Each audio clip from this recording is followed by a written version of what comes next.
All right, welcome back. Here I am, covered in flour. The kitchen's covered in flour.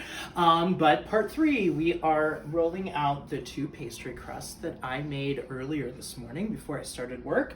To spare you from watching me tediously roll both of those crusts out, I already did them. However, this is the top crust here right now. This is what I have. I have this nice little handy dandy pastry mat, which is nice because I can just sort of pick everything up and dump the flour instead of getting it truly all over the place. But I like to set myself up with that.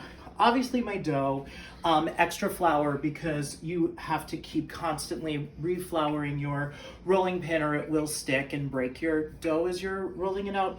And I also have a small bowl of cold water because in case any cracks happen, you can repair those quickly if you just dab your finger in the water, rub it along where you want to patch the two seams back up again, and then dab it together with some water, and then I take some of the flour on the side and just sort of like rub it on there to dry it off, roll it out, good as new, yay, never cracked. Cracks happen in pastry. I always watch everybody on like professional cooking shows rolling out this perfectly circular dough with absolutely no cracks, and I'm like, yeah, right. At home, they happen. All you have to do is patch back together with water, roll it out, it'll be fine, trust me. So this is the top crust, and just so you know, when you're rolling out dough, never roll over the edge. When you're rolling it, take it just to the edge and stop there, because it will just make your dough difficult and it will crack more easily. So just like never just go over it, though you do want to apply a fair amount of pressure when you're doing this. Really, how large you have to roll it out depends on your pie pan. So roll it out where you think it's large enough, put your pie pan over it to test it to make sure you have enough overhang, and you're good. No matter what though, it should be about 1/8 of an inch thick. If it's too thick, it won't crisp up, it won't cook fully. And of course, sirens and everything happening in the background. New York. But anyway, it won't crisp up and it won't get flaky and it'll get soggy and limp and uncooked, and nobody like that. Okay, so I am going to, the way I transfer this is once it's rolled out to my liking, I take the rolling pin and then sort of carefully, can you see that, Ken? Mm-hmm. Gather up gently, making sure it releases. And if you well floured your mat or your counter, this should be fine. And just gently, I'm not putting any pressure to compact this at all. Roll it up on my rolling pin. Set that over to the side. Now, I always, when I'm doing a two crust pie, will roll out my bottom crust first. And yay, put it in the plate. If I were doing the bottom crust like this, I would roll it over gently to drape it over. And then you do need to sort of like pick it up and make sure that it slumps into the sides as opposed to stretching the dough, because if you stretch it, you might tear it, and it'll just bounce back to whatever position it is. So if you sort of like nudge it into the sides, that's the best way to do this. And then obviously I have a little bit of an overhang, which is great. I put it back into the refrigerator when I was rolling out the top dough, because it's best to keep this cold, and it's nice and cold in here right now. So it's actually, and it's not humid, like these rolled out like a dream. This was a perfect day to do this. Thank you, pie gods and weather and coronavirus. All right, so now we want to fill this. I have been cooling the chicken stew, which we made earlier today. This is at room temperature. P.S. I let this sit out once it came to room temperature for 2 hours. If you are, which is safe, no bacteria, you know, that's the food safety guidelines. I would put it in the fridge if you need to use it later or have to go over 3 hours. But that's good. Oh, I need a spoon here. All right, spoon. So what I'm going to do is, and hopefully I don't make too much of a mess, is spoon this filling into here. This is kind of a deeper dish pie plate, so it's gonna hold a little bit more of this filling. If you are using a regular, not as deep pie dish, then you certainly will not use all of this stew. But this is great on its own, by the way. So don't throw it out. Eat it later, like a soup. All right, we don't want to overfill this because unlike making a fruit pie, this will not really shrink or diminish as it cooks. And you don't want to run the risk of this bubbling out and over. It probably will, it usually does, but you can't fill it too full. Okay, you just kind of want to come up level with the pie plate itself. And yay, we have extras. We could freeze this, we can eat it later for lunch on another day. It's perfectly delicious on its own.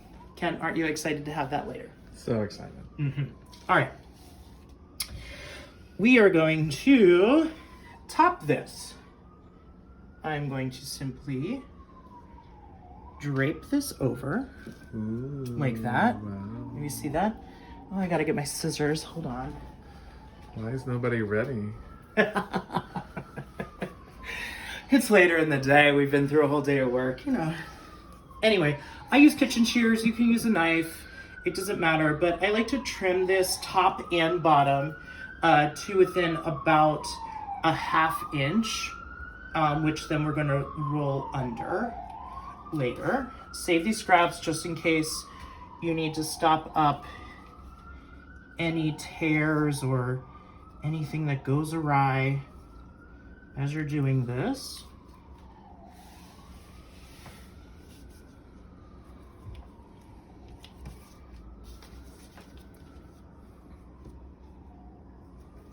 I'm just kind of feeling with underneath here with my fingers where the end of the overhang of the dish is, and then cutting just a little bit out from where that lands.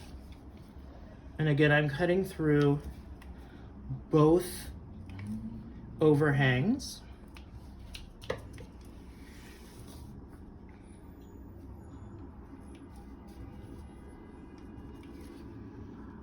Almost done. So many emergencies out there today. Fire truck, police truck.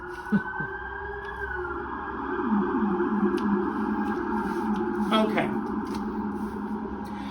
My mom always used to save those when we were kids, and she'd bake them up with cinnamon and sugar and butter. They make a delicious snack if you like that. Okay, now we crimp. What I do is, see how now we have two flaps here. I like to kind of pinch them together a little bit with my fingers as I roll under and down toward the plate itself. Pinch, roll down. Can you see that? Is that good? Angle? Yeah. And I sort of stop when I get to the lip of the plate with this. I just keep going down and around.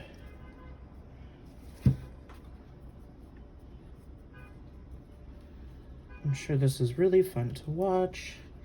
And this is genius because the dough, I feel it is still cold. Again, the temperature in here is great.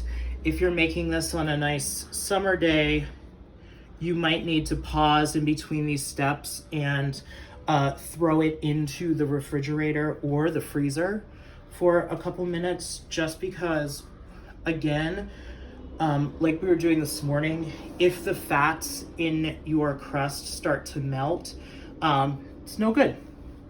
We don't like that. It gets greasy.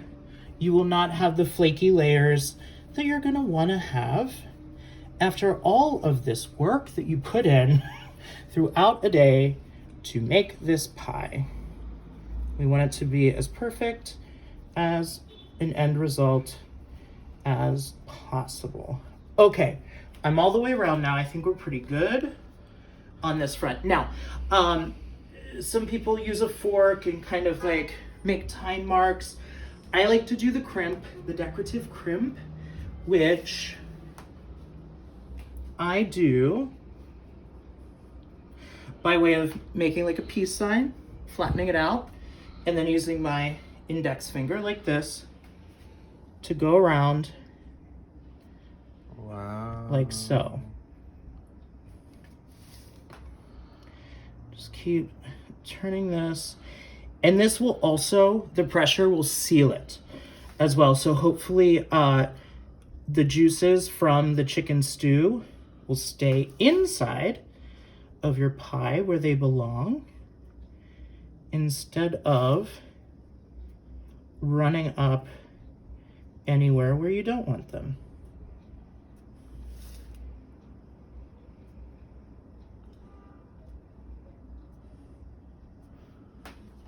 Great. Okay. Now, we have to make some slits in the top. So we let the steam escape. If you forget this part, your pie will explode because the steam will build up in it and it'll make a mess. Do not forget. And it doesn't matter how you do this. You can make them however you want. What I like to do normally is try to find like the center or so and make some cuts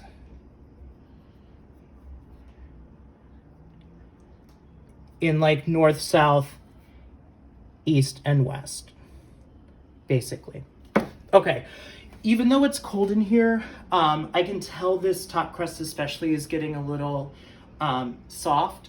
So I am going to stick this in the refrigerator for the next 15 minutes while I preheat the oven back up to 375. So I will see you a little bit later after we do that. Thanks.